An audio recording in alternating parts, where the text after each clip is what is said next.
Somebody else has told you you're Indian, somebody else has told you you're Hindu, somebody else has told you you're Muslim. But the reality is you're human.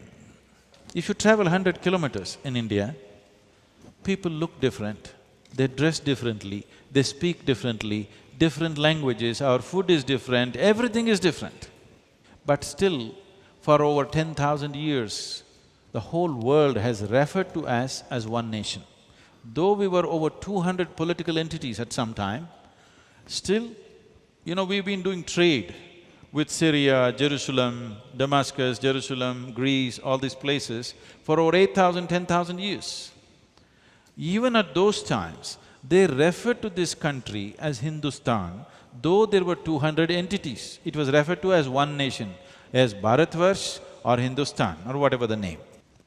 Because somewhere people saw this as one nation, though it was ruled by many kings. Because there was one ethos, which is something that the politicians and administrators and the people have never paid attention to. The only thing which keeps us as one nation is a certain fundamental spiritual ethos, which is not on the surface, but which is always there. In the sense, people recognize this as one nation from outside because they all believed in something.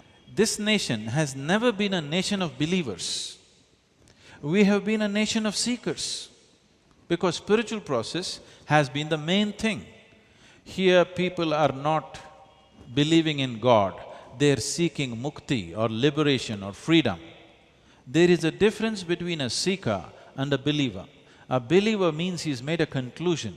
A seeker means he's wide open. He's realized that he does not know, that's why he's seeking.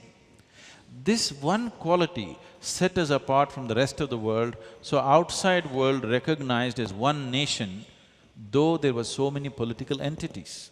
We need to understand even today, it is only this spiritual thread which is keeping this as one nation. If you… right now it's being systematically hacked at. If you break this one thing, after 25, 30 years, you will wonder, why are we one nation? And we will break. If you do not strengthen the fundamental spiritual ethos of this nation, if you hack it down with beliefs and other kinds of identities, you will see, you will break up into various nations, you will not be one nation. See, one important thing that India needs to do is to simplify the laws in a way that everybody understands it. Right now, it's so complex and so ambiguous, nobody really knows what it is.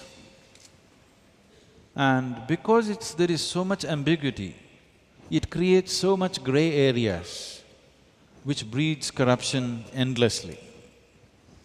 If there is no ambiguity, somebody just couldn't come and ask money out of me to do some work, isn't it? There is so much ambiguity. These laws were largely created by the English because they wanted ambiguity so that they could interpret it whichever way they want. If they want to pick you up tomorrow morning, they want to pick you up and there's a good enough reason. We have still kept the same laws, and even today it is true, the law can just come and pick you or me up now, and I don't know what I have done, but he can pick you up and they can produce something number whatever, criminal procedure code, some damn number that I'm not aware of, and they can say, you did this. Because it's such an ambiguous law, this is good to control foreign nations if you occupy them, not for our nation to move ahead. Too much ambiguity.